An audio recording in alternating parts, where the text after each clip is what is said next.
Hey there guys, my name is Marcus, and in this video I'm going to show you how you can fix the issue with the JBL PartyBox 100 if it's not turning off, and this is the thing that you can try to do. So what you can do is, first thing is to try to just like let it go and completely like not charge it at all, that it can like repair by itself.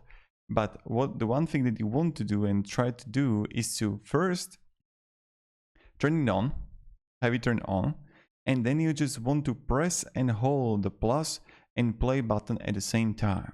So you're just gonna press the play button and the plus button at the same time, and you just want to hold it. In this way you're gonna reset the JBL PartyBox 100.